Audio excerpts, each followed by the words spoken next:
Hello, fellow creators! Chris Perillo here with another live stream. I know, so soon after the previous live stream, I decided to do yet another live Q&A with you and me, specific to the questions that you may have to ask as a creator, as someone who's an entrepreneur, as someone who is striving to be an independent business person. I'm here to answer your questions, to be able to leverage my 20 years of experience in doing what it is that I do.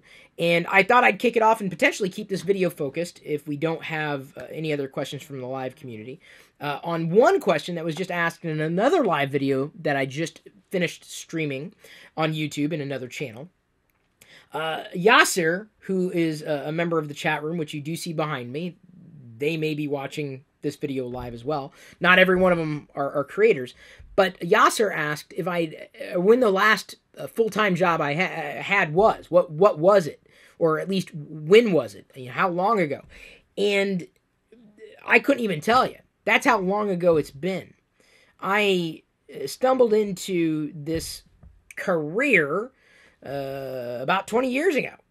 And that was based largely upon my skills as a writer, my interest in how technology could effectively be transformative, and also a desire to effectively be independent and not have to wear a tie every day to go into work in a traditional construct. 20 years ago, we didn't have the options that we have today, at least as far as, let's say, YouTube is concerned. You couldn't be a YouTuber because YouTube didn't exist. That was not even close to existing at that time. I think it was still, 10 years away at the time that I started. The technology simply it wasn't there to help make it succeed. But as a platform, video could exist, but you had to record video. Well, I did it on a floppy disk, and the video was like this big. It was fun, but as a sustainable model, not as such. Let me put it this way. Viral videos were only viral because you downloaded the videos and then you shared those videos. There was no website that necessarily hosted them back in the late 90s. Either way, I discovered that I could effectively share my understanding and passion and interest about software and how software can enable certain experiences with people from all around the world and effectively offset my costs through sponsorships. Because I packed that information, that knowledge, into an email newsletter. And email newsletters still exist, certainly, but not in the same way that it used to exist for me back then. So I never really had a full-time gig when I began doing what it is that I, for the most part, am still doing today. Dispensing advice. Sharing my thoughts, my opinions, my perspectives, sharing my experiences, talking about software, not, for the sake of talking about software, more about what that software can enable for you as someone who may wish to follow a similar path to mine or some other creators that you may follow. So years after effectively starting my business, and it blossoming into a business, and me learning a lot about the ins and outs of business, and there's a lot of ins and outs about business. It's not as simple as saying, hey, I'm going to be in business. Oh, if only. I effectively had an opportunity to take a full-time job. That would, assumedly, not just move me from where I was at the time for the full-time job, but also decrease the amount of time I was able to spend doing what it was that I'd been doing as an independent creator. I decided to take that chance. I took the opportunity, knowing full well, that there were a pretty hefty amount, I would say, of shortcomings to that decision. Not the least of which is spending less time on my own endeavors. But I took the risk because it was probably the closest thing I would ever have to a dream job if one existed. I had an opportunity to effectively do the same thing that I'd been doing in writing, doing the same thing on TV, in video. And so it worked out. I was very lucky. I took a full-time job, not needing the full-time job. I still took it because the opportunity was immense. And to this day, there are some people who still believe that my career started with that television job and ended when the television job no longer existed. The network, by the way, no longer exists. I'm still around, and I was around before the network really existed. So if that tells you anything as to where my head's at and how well it's worked for me, it's worked. But it was a very brief span of time, 2 years, in a 20-year career, 2 years. I took it, and I'm glad I took it. It was a great way of learning a lot about myself, doing something that I couldn't have done otherwise. I enjoyed it, still enjoy it. I was comfortable in front of the camera even before I spent a lot of time in front of the camera, though. This has always been second nature to me, doing live video, because that's, by the way, that's what the show was. It was live video, me helping people. Granted, it took a team of, what was it, 10, 15 people? 20 more? To do what it is that I effectively try to do on my own every day. But it was a chance. That was the last, if that was the original question, Yasir, if Yasir's still here, that was the last time I did a full-time gig. And I don't know if I would take advantage of an opportunity like that again. There have been similar ops that have been tossed to me, also not recommending, but pretty much expecting that I would move. I was able to do that the first time. It was the right move to make. I had an opportunity to do some kind of hosting gig for a completely different kind of programming, and I almost took it. But the thing is, it would have required me to move to New York, and I'm like, I like New York, but I love Seattle. It would have to take an awful lot. I'm happy here. Can't say that I was necessarily happy where I was before I moved to Seattle. But I've done the traditional media thing. That was my last full-time job. I would go as far as to say that it was probably my first full-time job as well. Because even though I had graduated and I basically got my degree, I'm an English educator, an English teacher by trade, on paper. I used those skills. I parlayed those skills into something greater. I knew full well that after I completed that program, I felt that teaching that way wasn't the right thing for me to do. I knew there was something else, and I found that something else long before it was an option for most. Sometimes I'm ahead of the curve. I was very grateful that the opportunity to be able to do what I did 20 years ago on my own existed. Timing just was, it was impeccable. The internet was just starting to blossom in terms of a viable landscape for an entrepreneur. And I didn't even early on call myself an entrepreneur. I've always called myself, me, but it's a part of me that I discovered was already there. And that's the thing I love about entrepreneurs is we just see things sometimes that other people can't see. Same thing with creators. You have an opportunity to create and know full well that it may not work out the same way that it worked out for somebody else. But you've got to listen to when opportunity knocks.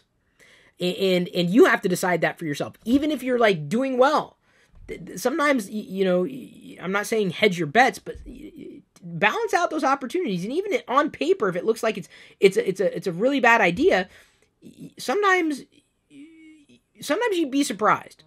Even though I knew that it took away from me being able to effectively feed my independent business, it was still a boon to the business over the long haul. And, years later, a decade or so later, since I've done that, some people still recognize me for those 2 very brief years in doing what I did that one time. But I'm still very much creating. Maybe not the same thing that I had created back then or how they knew me, but I'm still creating. So I'm glad I took the opportunity for a full-time job after I was effectively a full-time creator who at that point had employees. At that point, I no longer have employees. Or at this stage, I don't have employees. Don't really have a lot of work that would necessitate having employees. A lot of independent needs, but beyond that, not so much. But yeah, that's the answer to the question. Isn't that crazy? I took a full-time gig as a full-time creator. See, you wouldn't expect that, right? You'd expect, wait, you're doing the full-time creator. How could you do that? I'm telling you, it was a great op. I always listen for a good op. Always. No stone unturned. Sometimes a good deal is a good deal, and sometimes what sounds like a good deal isn't. But still, I'm very grateful that I took that gig. It's weird. It's just this little blip in my career. You can't imagine doing anything else? Well, now I can't. I certainly can't imagine doing anything else. We have a super chat. There we go. Something you can do on YouTube Live is send a super chat message to a broadcaster. I love this option. Better Said asks, what's your advice for dealing with market pressure? As entrepreneurs, sometimes it's hard to be agile and be creative while keeping up with revenue and staying afloat. Appreciate your advice as always. Thanks, Chris. Thank you for A, the super chat, and B, a rather fantastic question. This is also a loaded question because there's no perfect answer. YouTube is not a strategy, and I think that's important to mention, not just on YouTube, but specifically to people who consider themselves YouTubers. I've never liked that label. I've never considered myself a YouTuber. Don't want to be one because to me, that's just valuable to somebody else's platform, and I'm my own platform. So, in dealing with market pressure, if you don't recognize your own strengths and weaknesses, you're going to have a difficult time when the market changes. Assume the market will change. Assume a platform will change. Assume times will change. Assume everything that you understand today can and will change. And if you don't recognize not just what it is you're doing, but what you do well and what you don't do well, you're going to have a difficult time in facing any kind of market pressure. It's something that I face today. I'm constantly noodling on how to effectively play to my strengths without exacerbating my weaknesses. Because I have a great many weaknesses. In fact, I would argue that most creators, like myself, most entrepreneurs, like myself, have more weaknesses, more things we cannot do well compared to what we can do well. So as an entrepreneur, as an independent, you have to keep what you do well in mind. And sometimes you can only know what you do well when you know what you can't do well. You know what you don't do well. Don't do what you don't do well unless, of course, you want to master the things that you don't do well. You want to double down on that which you do well. Let me give you an example. I'm doing this video live. I've dispensed an amazing amount of advice over the past 2 decades. And I'm proud of that. I'm very proud to have come that far. Not many creators, at least in this space, have. I've had to change. And as much as I like doing video, I recognize that one of my strengths is being able to do live video. And so I'm like, okay, well, I want to do live video. I want to give advice. I want to help others, not just the people who come to me for a certain kind of advice, but I want to enable other entrepreneurs, other creators in the idea of being a creator advocate because I've been there. And so I think to myself, or I thought to myself, one of my strengths is live video. I should be effectively doing more live video for fellow creators so that I can interact with them live, or at least give them an opportunity to ask me a question in a live way. And maybe if they don't, they can at least listen to the video afterwards and then get an answer to a question that they may have asked. Whatever question it happens to be. Do I have all the answers? Absolutely not.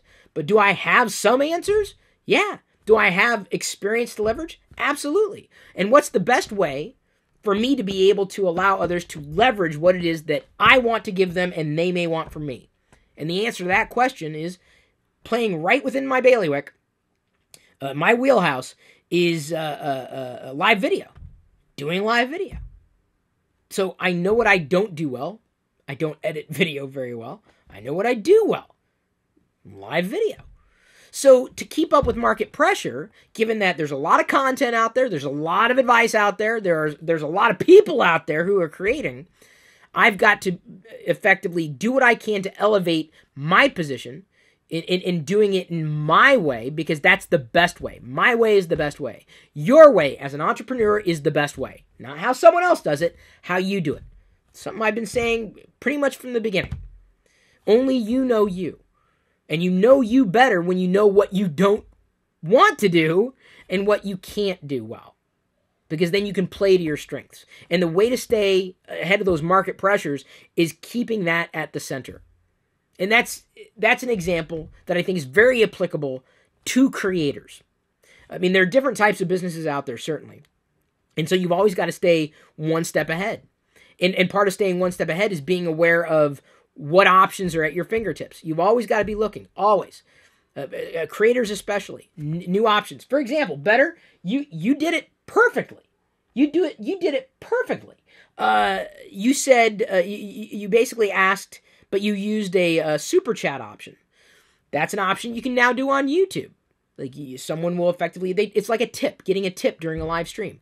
So you used an option that I knew existed, and that's another reason why I was able to do a live video, because super chat was an option. Because other than that, if you upload a video to YouTube in a non-live capacity, the only way to generate revenue on it without a sponsorship from an external company is to either get enough traffic and get ads. That's not a very sustainable model, hasn't been for some time. Or potentially attract people who have the YouTube Red subscription, which is extremely valid and valuable. I have YouTube Red, absolutely recommend it. We have the family plan, love YouTube Red. So YouTube Red allows me to do more long-form content because the YouTube Red subscription that someone pays into, you may pay into, the more video that you watch from a certain creator or channel, the more revenue flows their direction.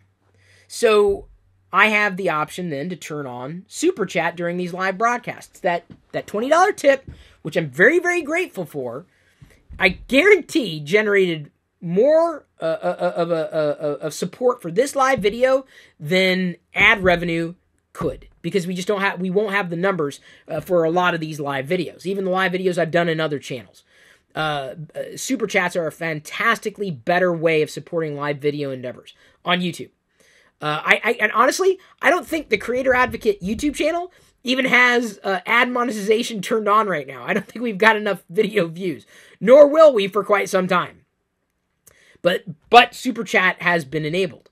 So it's because I was always watching and always looking for the thing that would give me a competitive advantage, make something more sustainable that allowed me to be able to do this video. So you brought it full circle for me.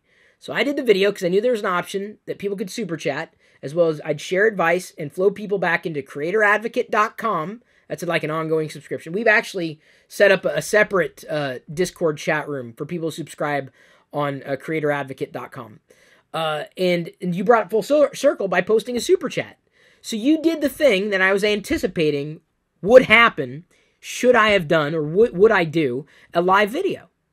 Because I knew the option was there. And that's a relatively new option, in the sense that it's been around for months, but it's new-ish. So you've always got to be staying one step ahead. You always got to recognize what else you could do to better do what it is that you do. And software and services and platforms are constantly evolving. Constantly. So thank you for effectively asking a fantastic question, but also proving a model in an unprompted way. I didn't ask for the super chat, but of course I appreciate all the super chats that come my direction.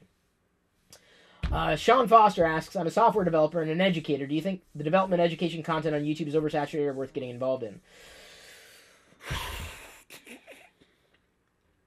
I hesitate to say yes or no. The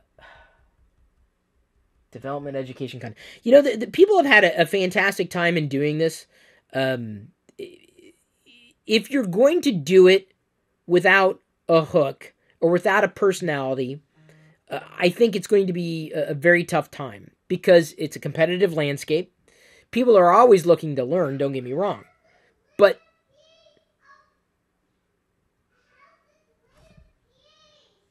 Okay. My daughter was saying she's got a little piece. I hope it's food that she should be eating. I think that in terms of development education, how are you going to do it? What are you going to do that's so different from what everybody else is going to do? What is it that you can do differently? How you can do it differently? And I don't know what that hook is. I don't have an answer to the question. And that's with that specificity, because I'd have to look. But my inclination is to say you're better off doing it than not doing it. I would be very specific up front, because there are a lot of ways that people can learn about development. Whether we're talking about like Udemy or the like, or any one of their designated platforms for learning, and it may not very well be on YouTube. So if you choose a specific, let's say, discipline, platform, code base, choose something that people would want to know about now, using examples that are relevant and valid and valuable. And I would say, know your audience. Is your audience a seasoned developer, or is it a novice developer? And let me give you a little, some context. So I understand technology well enough. I'm a consumer advocate as well as a creator advocate. But as much as I talk about this technology and that technology and this technology, it's very rarely done to speak directly to the people who also understand it. So my audience, it is typically those who already understand this industry, the industry that I may cover. But it seems that I would have a greater chance of connecting with others if they were able to find me. And the advice that I would give would be more towards people who are trying to figure things out. Kind of like CreatorAdvocate. I assume that the creators that I'm talking to, maybe many of them are experienced. I assume that a great many aren't as experienced as I am, so that they could stand to learn something from me as an entrepreneur, as someone who's trying things and constantly doing things. So if you have a better idea of who that market is, it could dictate what kind of content you're creating. And then that content itself has to be compelling enough that they're not just going to watch one of, let's say, a tutorial that you've done, but 2 or 3. So what is that focus? What is that scope? It could very well be, if you set aside, the option to kind of build a project that may be relevant to what that intended audience would want to hear. You start with that one thing, and that may be the hook. But like, let's say, how to build a Minecraft clone in Unity. That may sound incredibly geeky for a lot of people, but effectively, I think most people know what Minecraft is. It's a game. It's kind of like Lego bricks in the video game world. I'm old school. I love the Lego brick. Unity is effectively you'll have to correct me if I'm wrong, effectively a framework that can be harnessed to more easily develop games or apps. Unity is some pretty powerful stuff. If I was going to begin any kind of game development or that kind of development, that I would totally be into Unity. I'm not, though. So, getting something that people may be searching for and hooking into that, I think, would be an extremely valid way of starting. So, and that's like I said, I'm shooting in the dark here because all I have is just that high level question. I'm just recommending that you consider those things, your audience and how you're going to attract them and what you're going to do to keep them hooked. I would also recommend that you do something that maybe some people don't, but watch a lot of the videos that you're going to be competing against. This is critical for creators too. Who are you competing against? And I say this not because I want you to emulate those other creators, but almost just the opposite. Watch what they're doing and how they're doing it, and then think to yourself what you didn't like about that lot of them. I didn't like that. I didn't like when they did that. I didn't like that. I didn't like this. And that will better dictate what it is that you're going to be able to do. And that's something that, I don't know if many other people would suggest. It's possible. I'm not saying my advice is the only advice on the planet. But when you realize and you see your competition and you feel that you can do it better for all the things that they're not doing, I can say with a certain degree of assurance that there are probably people who think like you, who are just waiting for that right software development, type of video to come along. And you'll have to pardon again if I'm like so far off the mark in terms of the question that you asked. I'm just doing my best to frame it in context. But it's part of the reason I've taken the approach that I've taken, because I see a lot of what other people do, and those are the things I can't do. I just don't have the skill set for it.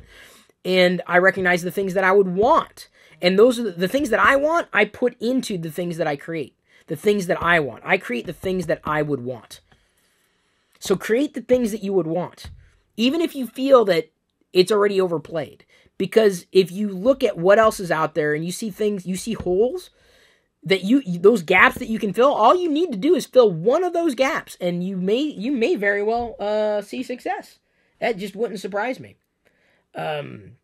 Moreover, the chance of the content you're creating sticking around for a long period of time is great. You're not talking about just covering a flash in the pan or a trend necessarily, but something that people may refer to over time. So going down the educational path, I think, would be incredibly valuable. Maybe not immediately, maybe 3 years from now, suddenly an old video you did takes off for a random reason. It ranks in search or what have you. And of course, there are a lot of tools that you can use to better produce the content in relation to the metadata that you plug in to YouTube. But it would be I think that's the low-hanging fruit stuff. It's not the strategy stuff that I think is your meat. But those are the recommendations I would have for you.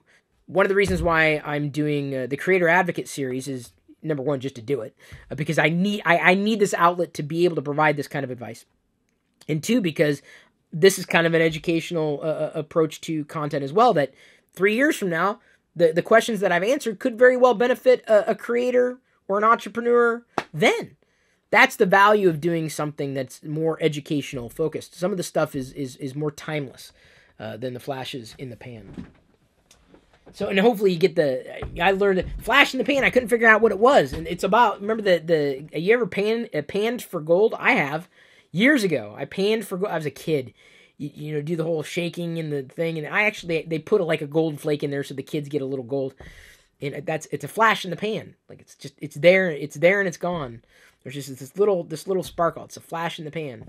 You don't want your business to be a flash in the pan. You don't want your effort to be a flash in the pan, because then you're just constantly reinventing. But the thing with live videos, I got to do one. Right? Everyone is new. Everyone is fresh.